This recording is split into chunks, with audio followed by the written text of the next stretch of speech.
감사합니다. 우리 다 함께 하나님의 말씀 찾겠습니다. 오늘 우리에게 주시는 말씀은 창세기 11장 1절에서 9절 말씀입니다.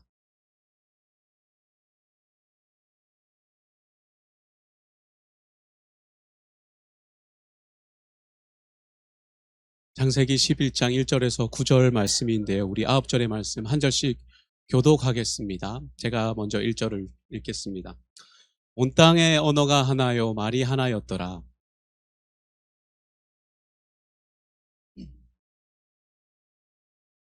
서로 말하되 자 벽돌을 만들어 견고히 굽자 하고 이에 벽돌로 돌을 대신하며 역청으로 진흙을 대신하고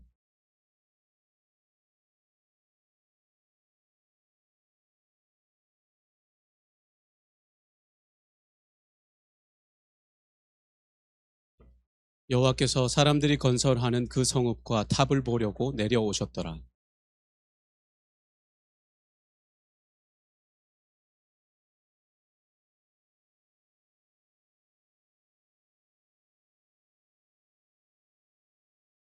자, 우리가 내려가서 거기서 그들의 언어를 혼잡하게 하여 그들이 서로 알아듣지 못하게 하자 하시고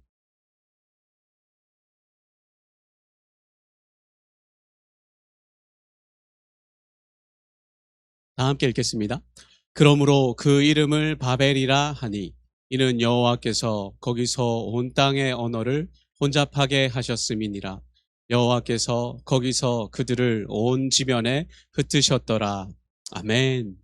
네, 감사합니다. 오늘 함께 읽은 이 창세기 본문을 가지고 우리가 하나님의 도구라는 제목으로 말씀을 선포하고 또 함께 은혜를 나누려고 합니다. 오늘 말씀의 1절이 이렇게 시작하죠. 온 땅의 언어가 하나요 말이 하나였더라. 뭔가 평안한 상태로 시작을 하는 것 같아요.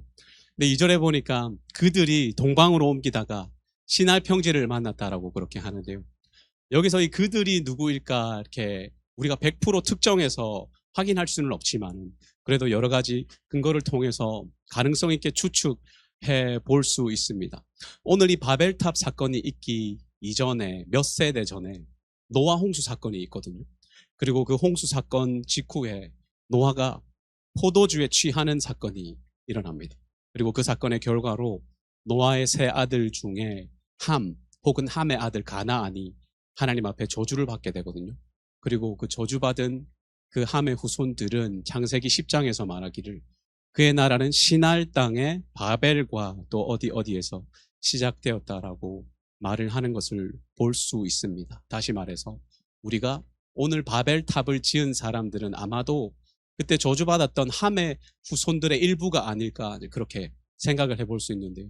이 사람들이 지금 4절에서 뭐라고 합니까? 성읍과 탑을 건설하겠다라고 하죠. 그리고 두 가지 이유를 이야기합니다. 첫 번째는 우리 이름을 내고 두 번째는 흩어짐을 면하자라고 그렇게 이야기를 하는데 오늘 이 두 가지 이유를 차례로 살펴보는 게 오늘 이 본문을 가지고 하나님의 도구라고 그렇게 생각하면서 말씀을 묵상하는데 또 은혜를 나누는 데 귀한 가이드가 될 것 같아요.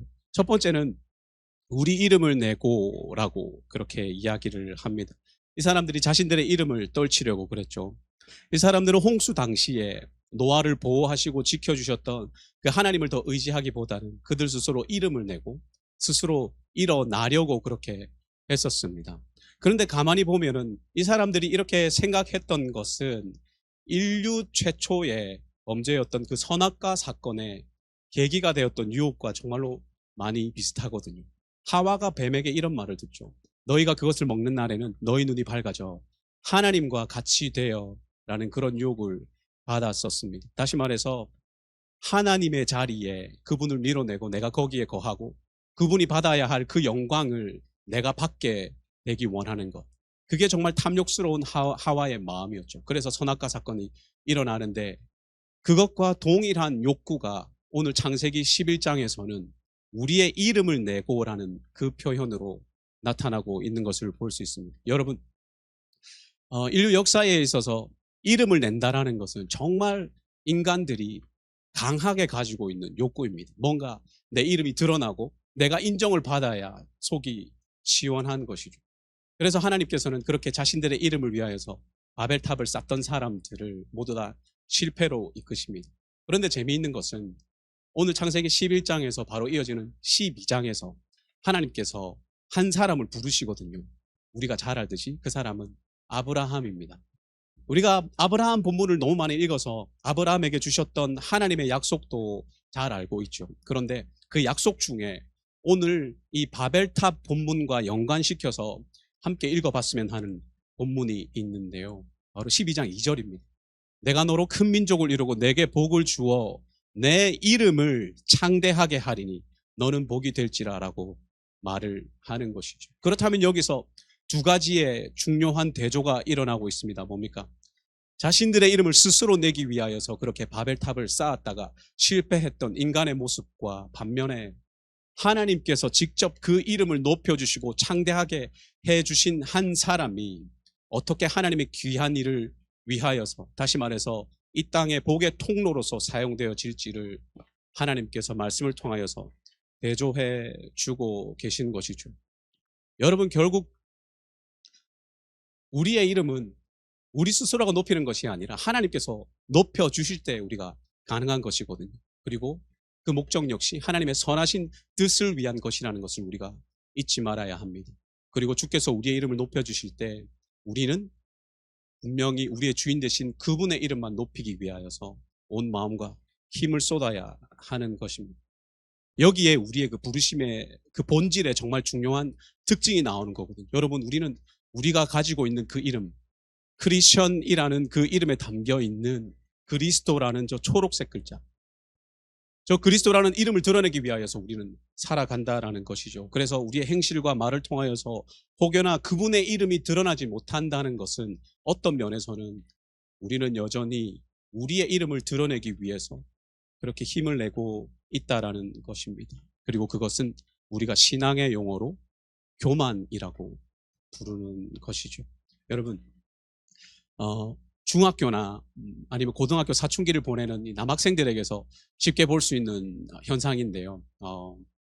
이 친구들이 욕실에서 샤워를 하거나 아니면 머리를 감죠. 그리고 나서는 절대 그냥 나가는 법이 없습니다. 욕실에서 샤워를 끝내고 나서는 머리를 닦겠죠. 그리고 나서는 뿌얘져 있는 그 거울을 꼭 비비는 거죠. 비벼서 그 거울에 나타난 자신의 그 모습을 묵상을 하는 겁니다. 방금 씻었기 때문에 머리가 촉촉하죠. 그리고 피부도 뽀얄 겁니다. 그러면서 거울에 비친 자신의 모습이 그렇게 잘생길 수 없다라는 거죠. 그러면서 잘생겼네 하면서 예전에 유행하던 피부가 장난이 아닌데 이제 그런 말도 스스로 얘기를 한다고 들 해요. 저는 잘 모릅니다. 그런데 이런 청소년들뿐만 아니라 20, 30대의 남성분들에게서 많이 볼 수 있는 현상인데요. 그런 심리적인 성향이 있다고 그래요. 내 외모가 뭐 그렇게 출중한 것은 아니지만 그래도 평균 이상은 먹고 들어간다라는 그런 생각들을 우리 20, 30대 청년들이 하고 산다고 들 해요. 저는 잘 모릅니다. 저는 40대이기 때문에. 그런데 이렇게 거울 앞에서 자신의 모습에 감동하고 자신의 외모를 스스로 묵상을 하면서 취하는 것, 이것을 요즘 말하는 그 전문 슬랭으로 자뻑이라고 그렇게 이야기를 하거든요. 그리고 이렇게 스스로에게 빠지는, 스스로 뻑이 가는 그 모습을 자뻑 모먼트라고 그렇게 이야기를 합니다. 물론 뭐 이해가 가죠. 내 집에서 내 거울 앞에서 내가 무슨 일을 하든 뭐 좀 들키면 부끄러울 수 있겠지만은 그래도 뭐 뭘 하든 상관없습니다. 그런데 이 자뻑 모먼트라는 게 우리 신앙생활에 들어오기 시작하면 그때부터 그게 큰일 난다라는 것이죠. 무슨 말입니까? 내 신앙생활, 내가 말씀 읽는 장수, 내 기도 시간, 혹은 이번 교회 행사 때 내가 맡은 부분이나 지난 교회 행사 때 내가 했던 부분이나 아니면은 가깝게는 단기 선교 금식 기독교에 적혀있는 내 이름을 보면서 그래 전지성 오랜만에 실력 발휘 한번 해보자라는 그런 생각들을 하게 되면은 결국에는 말 그대로 내가 하는 일에, 내가 하는 신앙생활에 스스로 자뻑하게 된다라는 거죠. 그렇게 스스로 감동하는 순간 결국에는 내 일이 아니라 하나님의 일이 드러나고 교만의 모습이 조금씩 밀려오기 시작하는 겁니다. 그리고 어느샌가 나는 내 이름을 내기 위한 바벨탑을 하나씩 하나씩 쌓아 올리고 있는지도 모르는 거죠. 여러분, 겸손이라는 것은 우리가 뭔가 큰 일을 했는데 그것을 다른 사람에게 알리고 싶은데 눈치는 보이고 조금 분위기 파악은 해야 될 것 같고, 그래서 그래 말하지 말고 넘어가자라는 마음을 먹는 정도에 머무르는 것이 아닙니다. 여러분, 소위 칭찬도 다른 사람이 해줘야 칭찬이지 내가 스스로 하면은 자랑이죠. 그리고 그 자랑이 반복되면 뭡니까? 저 사람 참 밥맛이다라는 말을 듣거나 속된 말로 참 재수없다라는 말을 듣기도 합니다. 우리 신앙생활의 겸손이라는 것은 이런 건 것 같아요. 내가 일을 했지만은 나의 그 일에 대하여서 하나님께서 말씀하실 그 자리를 비워두고 나는 물러가 있는 거죠. 그죠? 내가 뭔가 큰 일을 했다라고 스스로 생각이 들 유혹이 있지만은, 그러나 주님이 주신 달란트로 저는 최선을 다했습니다. 평가는 하나님께서 해 주십시오. 혹시 내가 일을 잘했다면 주님의 이름만 높아지게 해 주십시오라고 그렇게 말하는 것, 마음속 깊은 곳까지 그런 마음을 가지고 있는 것, 그것이 겸손이다라는 것이죠. 다른 말로 하면 뭡니까? 하나님이 우리 일에 대하여서 해주실 그 칭찬이라는 것이 있다면 그마저도 하나님이 하셔야 하시지, 우리가 하나님이 할 그 칭찬을 먼저 가로채서 내 입으로 내뱉거나 내 마음에 품지 말자라는 겁니다. 마치 길거리에서 큰 소리로 기도는 하지만은 저들은 이미 저들의 하늘 상급을 다 받았다라고 질책받던 바리새인들이 되지 말자라는 것이죠. 하나님이 높여주시면 높여주시는 대로, 아니면 아닌 대로 그렇게 우리는 우리의 부르심을 쫓아서 그렇게 살아가면 되는 것입니다. 그리고 오늘 이 말씀을 통하여서 내 이름을 내고자 미련하게 혹이라도 우리가 바벨탑을 쌓아 올리고 있다면 그게 얼마나 허무맹랑한 일인가라는 것을 말씀을 통하여 보여주시는 것이죠. 여러분, 이 사람들이 이렇게 바벨탑을 쌓으려 했던 두 번째 이유가 무엇이었습니까? 4절 끝에 나오죠. 흩어짐을 면하기 위해서라고 합니다. 그 사람들이 생각해 보기에는 노아 때 하나님께서 홍수를 보내니까 사람들이 한 번에 다 쓸려갔다라는 거죠. 우리는 그렇게 되지 말자. 우리를 지켜줄 든든한 요새를 지어서 홍수를 내리시든 어떤 심판을 내리시든 우리는 흩어지지 말자라고, 똘똘 뭉치자라는 목적으로 만든 것입니다. 다른 말로 하면은 이 바벨탑은 하나님을 정면으로 대항하기 위해서 이 사람들이 지었던 것입니다.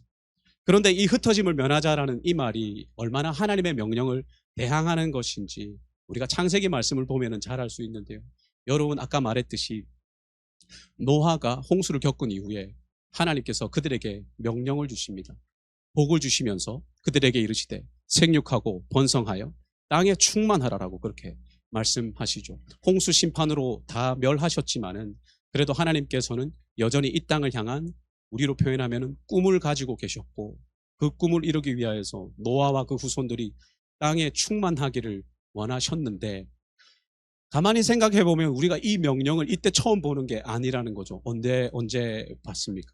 바로 천지를 창조하신 바로 다음에 하나님께서 인간들에게 복을 주시면서 그들에게 이르시되 생육하고 번성하여 땅에 충만하라라는 명령을 주님께서 다시 한번 더 주셨습니다. 하나님께서는 자신이 창조하신 그 인간들이 땅에 충만하기를 원하셨습니다. 홍수로 심판하셨지만은 여전히 충만하여 퍼져나가기를 원하셨던 것이죠. 그렇게 두 번씩이나 땅에 충만하라라는 명령을 주셨지만 바벨탑을 쌓던 이 사람들은 흩어짐을 면하자라고 말하면서 주님의 그 명령을 거스르고 있었습니다. 이 땅에 충만하라는 이 명령을 우리가 신학적인 용어로 창조 명령이라고 그렇게 하는데요. 말 그대로 바벨탑은, 그리고 흩어지지 않기 위해 했던 그들의 목적은 하나님의 이 창조 명령을 거스리는 것이었죠. 주님의 이 창조 명령을 거스리는 모습은 인간의 시대와 장소를 불문하고 계속적으로 이어져 왔었습니다. 그래서 이 완악함이 이젠 극에 달해서 단순히 흩어지지 않음과 땅의 충만함이라는 이 두 문구의 대립을 넘어서서 그 죄악이 극에 치닫고 있는데요. 말하자면 하나님께서 창조하신 그 질서 자체가 계속적으로 무너지고 있는 것이죠. 여러분, 한때 엄청 붐을 일으켰던 그 페미니즘이라는 운동을 들어보셨는지 모르겠습니다. 여성 인권 운동이죠. 말하자면 전통적으로 억압받던 이 여성분들이 이제 자신들의 사회적, 경제적, 또 심지어 신체적인 자율성과 독립성을 강조하면서 이제 들고 일어난 여성 인권 운동입니다. 제가 이것을 뭐 비판하려는 건 아니고, 그 계기는 선했는데 이게 극으로 치닫다 보니까는 이제 이런 말까지 생겨나는 것이죠. 우리는 이제 더 이상 남성들이 필요 없다. 남성들도 여성의 부재를 한번 느껴봐야 얼마나 여성들이 잘 도와줘 왔는지, 그리고 얼마나 남성들 자신들이 하찮은 존재인지 깨닫게 될 것이다라고 하면서 심지어 결혼 그런 것도 필요 없다라는 그런 말을 하게 되는 거죠. 여성 스스로 일어설 수 있고, 여성 스스로 사회적, 경제적 활동도 할 수 있고, 여성 스스로 집안에 뭐 수리하는 것들, 어려운 것들 다 고칠 수 있고, 자동차 정비도 알아서 다 할 수 있다라면서 그렇게 여성들의 자율성을 강조하면서 일어나죠. 그러다 보니까는 이제 온라인 여러 플랫폼에서 남성들도 그것을 비꼬으면서 비난하면서 그렇게 여러 가지 갑론을박이 일어났었는데요. 그러면서 온라인에 유행했던 사진이 있는데 바로 이겁니다. 한 여성이 뭔가 열심히 엔진 오일을 갈면서 그렇게 있죠.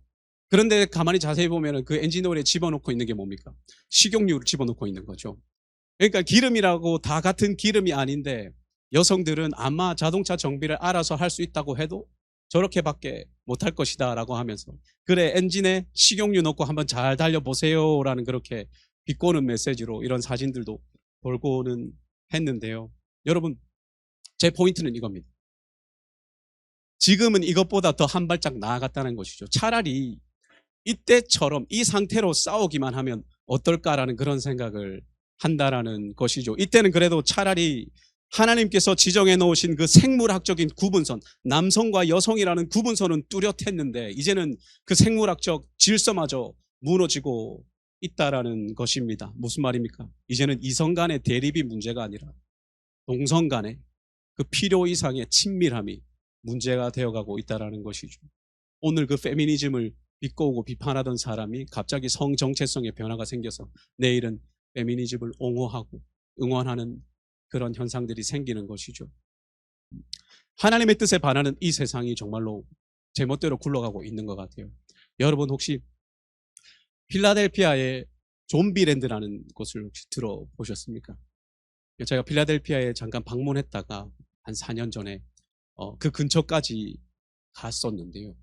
뭐냐면은 말로만 들으면은 말 그대로 뭔가 좀비 분장을 해서 사람들이 이렇게 놀이공원처럼 노는 것처럼 보이지만 한 도시의 거리가 있습니다. 우리로 치면은 이 52가의 한 폭은 2배 정도로 되고, 옆에 있는 초등학교부터 세븐일레븐 정도 되는 그 정도 거리에 사람들이 가득 메운 거죠.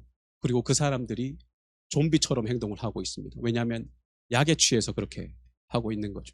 소위 마약이라고 하는 건데요. 어떤 사람은 좀비처럼 비실비실 걸어가기도 하고, 어떤 사람은 허리를 푹 숙이고 하루 종일 땅만 보고 있기도 하고, 또 어떤 사람은 반대로 하늘에 뭔가 경배를 하듯이 손을 들고 중얼중얼 거리기도 하고요.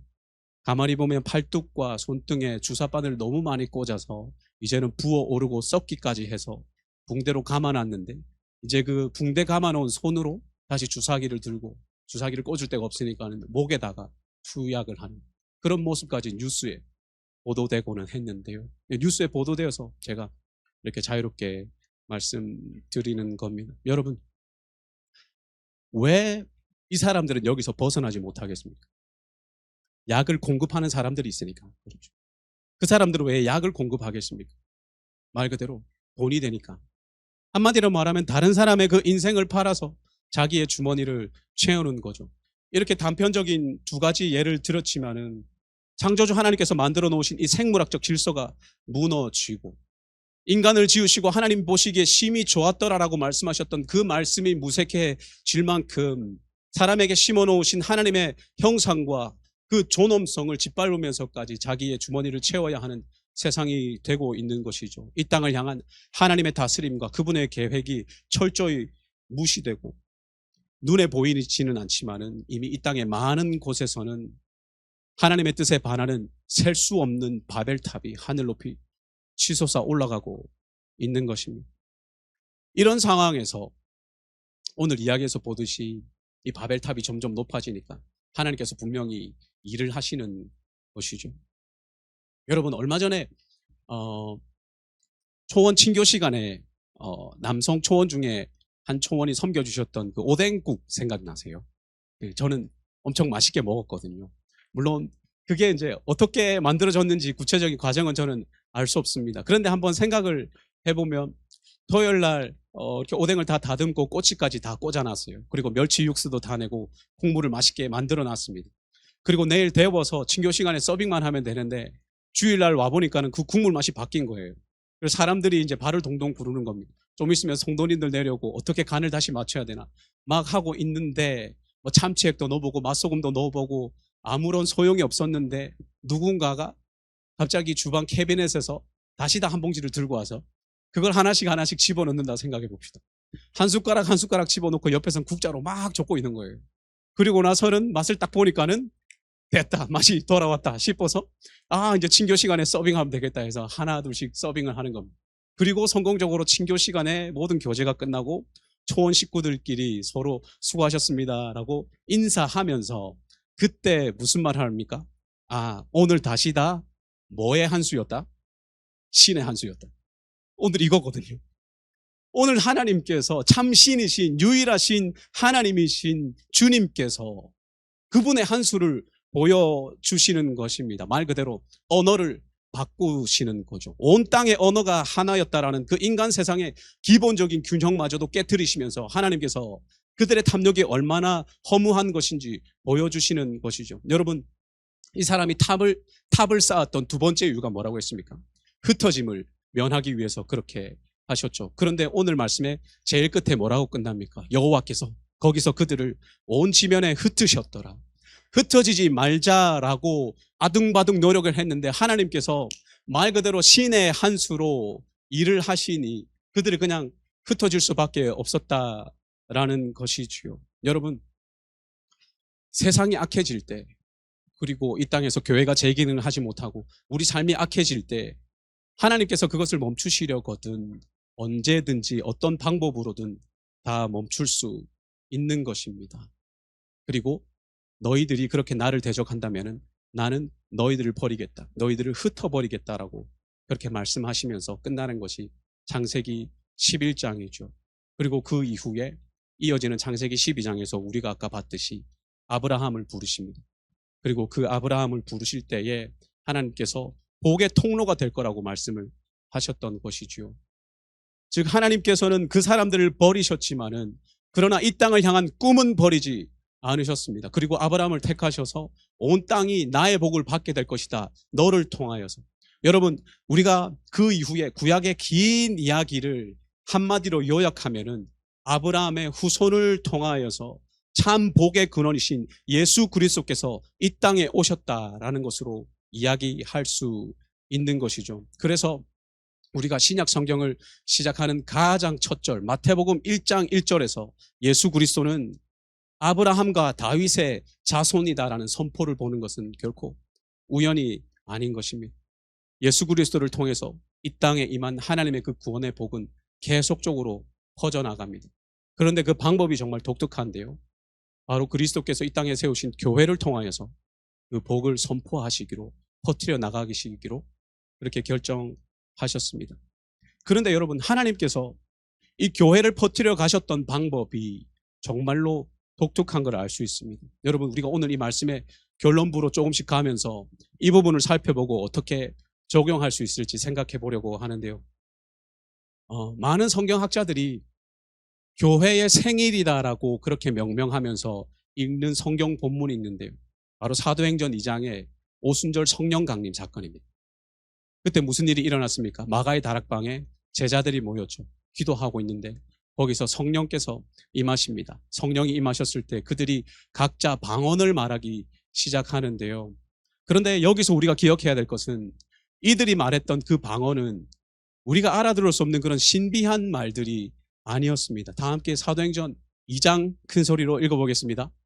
다 놀라 신기하게 여겨 이르되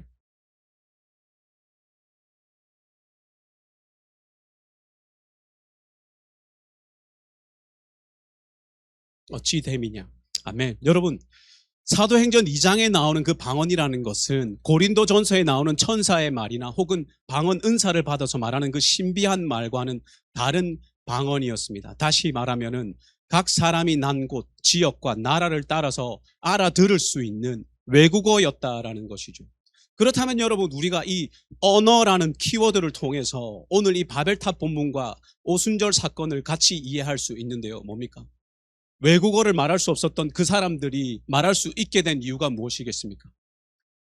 너희는 온 천하에 다니며 만민에게 복음을 전파하라라는 예수님의 그 명령이 이제 이루어질 것이라는 징조를 보여주는 사건이었다라는 것이죠. 이제 이들이 외국어를 말할 수 있게 됨을 통하여서 그 언어를 말하는 지역에 찾아가서 그리스도의 복음을 전할 수 있게 된 것입니다. 여러분, 하나님의 뜻에 대항하면서 바벨탑을 쌓았던 그 사람들에게 하나님께서는 다양한 언어를 말하게 하셨습니다. 그리고 그들을 흩으셨습니다.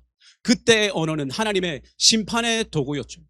그러나 반대로 하나님을 사모하고 그 뜻을 사모하면서 모여서 기도하던 자들에게도 동일하게 하나님께서는 다양한 언어를 말하게 하셨고 동일하게 그들을 흩으셨습니다.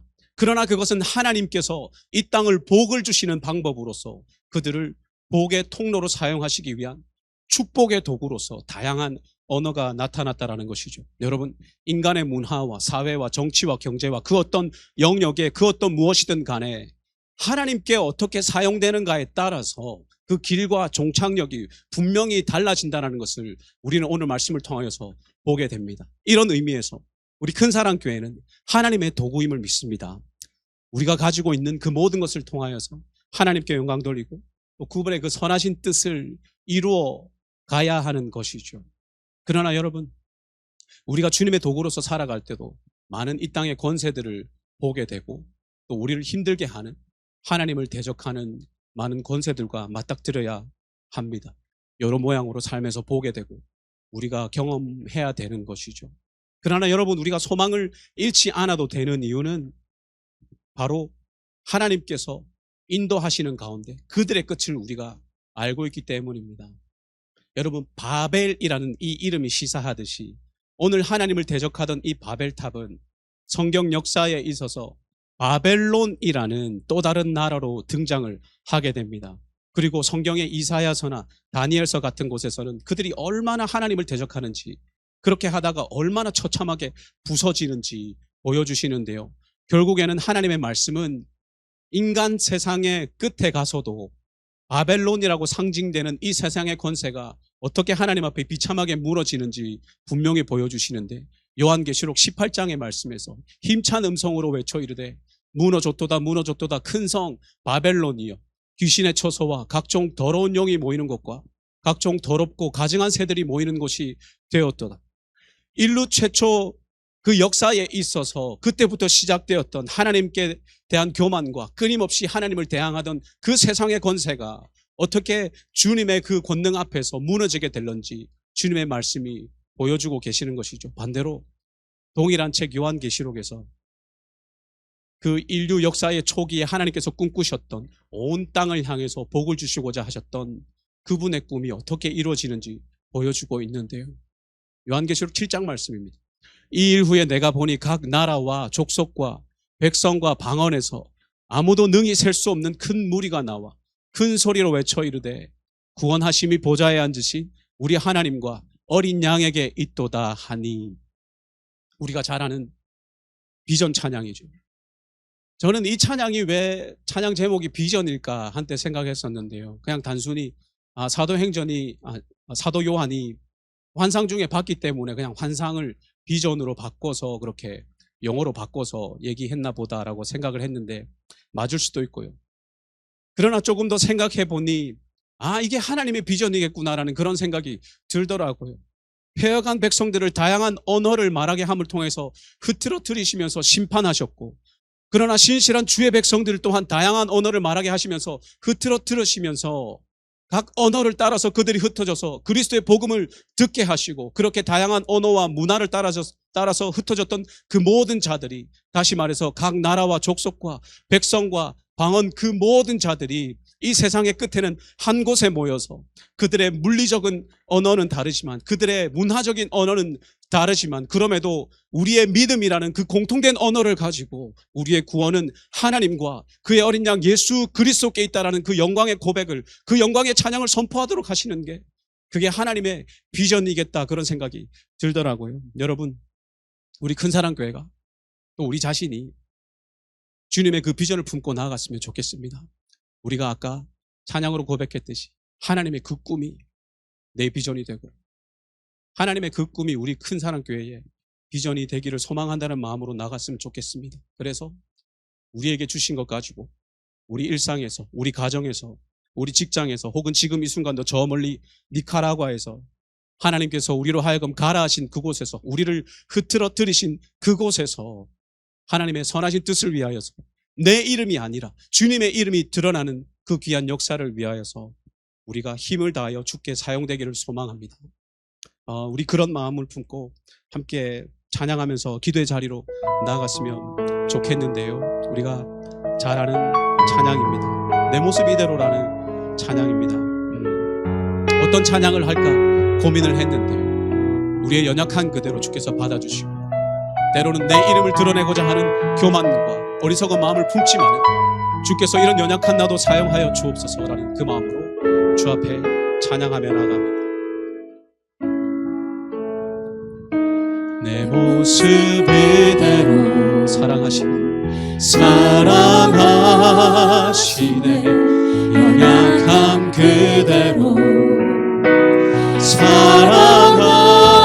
사랑하시네 나의 모든 발걸음 주 하시나니 날 인도하소서 내 모습 이대로 사랑하시네 연약함 그대로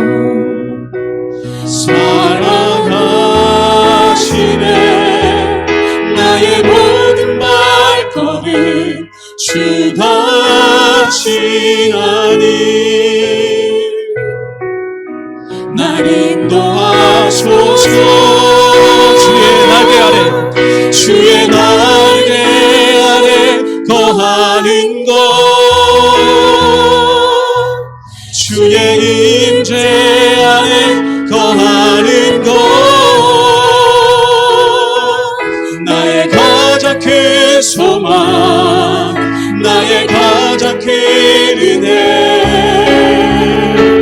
주와 함께 동행하느니 주의 날개 아래 거하는 것 주의 날개 아래 거하는 것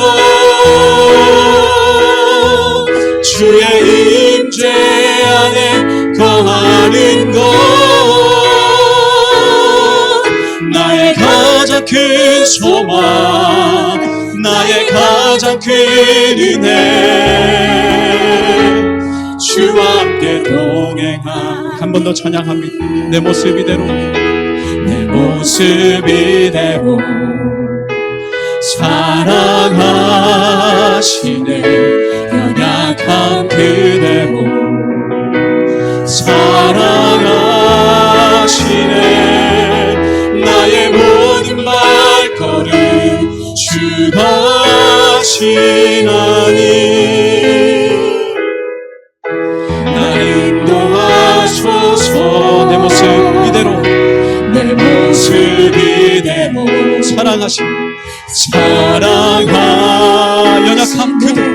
연약함 그대로 사랑하시네 나의 모든 발걸음 주 하시나니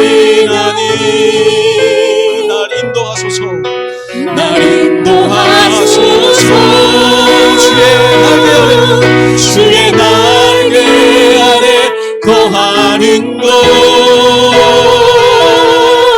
주의 임재 안에 거하는 것 나의 가장 큰 소망 나의 가장 큰 은혜 주와 함께 동행하느니 주의 날개 아래 거하는 것 주의 임재 안에 거하는 것 나의 가장 큰 소망 나의 가장 큰 은혜 하느니. 우리 말씀을 생각하면서 이 시간 귀담으로 나아가길 원합니다. 하나님 아버지, 우리에게 주신 귀한 비전을 좇아서 우리가 살기를 소망합니다. 주께서 우리로 하여금 가라 하신 그곳에서 최선을 다하여서 우리가 살게 하여 주시고, 그것이 우리의 이름을 내기 위함이 아니라 주님의 이름 한 분만을 내기 위한 그 귀한 소명임을 늘 잊지 않고 살아갈 수 있도록 주님께서 인도하여 주시옵소서. 주님의 축복의 도구로 나 자신을, 나의 가정을, 우리 큰사랑교회를 주께서 사용하여 주시옵소서. 이 시간 말씀을 생각하면서 기도함으로 나아가길 원합니다. 기도하겠습니다. 살아계신 하나님 감사합니다. 여호와 영광을 다시 한번 주님 앞에 올려드리며 나아가길 원합니다. 하나님의 약한 우리를 통하여서 하나님의 귀한 일을 이루시길 원하시는 그 귀한 마음 말씀 가운데 알게 하여 주시니 감사합니다. 신실하신 주의 사랑을 깨달을 수 있도록 도와주시옵소서. 내가 속한 곳에서 주님의 영광 드러낼 수 있도록 주님께서 인도하여 주시옵소서. 나를 가라 하신 그곳에서 하나님의 거룩한 영광을 드러내며 나아갈 수 있도록 주님께서 인도해 주시길 간절히 소망합니다. 때로는 내 이름을 스스로 드러내가는 그만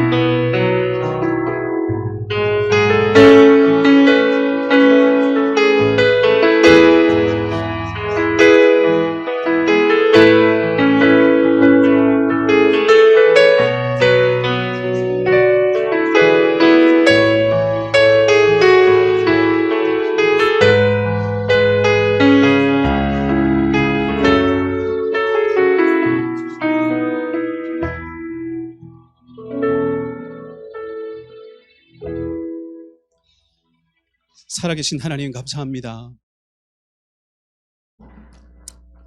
우리 귀한 공동체 큰사랑교회가, 그리고 우리 한 사람 한 사람이 이 세상을 향한 주님의 그 귀한 비전을 이루는데 정말로 귀하게 사용되기를 소망합니다. 하나님께서 허락하신 모든 기회와 모든 상황들을 우리가 선용하여서 우리의 이름이 아닌 주님의 이름만 드러내는 귀한 소명 품고 살 수 있도록 도와주시옵고, 우리를 통하여서 온 땅 가운데 주님의 그 구원의 복을 확장하기를 원하시는 하나님의 신실하신 그 뜻이 이루어질 수 있도록 주여 오늘도 우리 가운데 함께하여 주시고 우리를 사용하여 주시옵소서. 모든 영광 주께 올려드리며 살아계신 예수님의 이름으로 기도하옵나이다. 아멘. 이 시간 다 함께 주기도문 하심으로 수요 찬양 예배를 마치겠습니다. 하늘에 계신 우리 아버지여, 이름이 거룩히 여김을 받으시오며 나라가 임하시오며 뜻이 하늘에서 이루어진 것 같이 땅에서도 이루어지이다. 오늘 우리에게 일용할 양식을 주시옵고, 우리가 우리에게 죄 지은 자를 사하여 준 것 같이 우리 죄를 사하여 주시옵고, 우리를 시험에 들게 하지 마시옵고 다만 악에서 구하시옵소서. 나라와 권세와 영광이 아버지께 영원히 있사옵나이다. 아멘.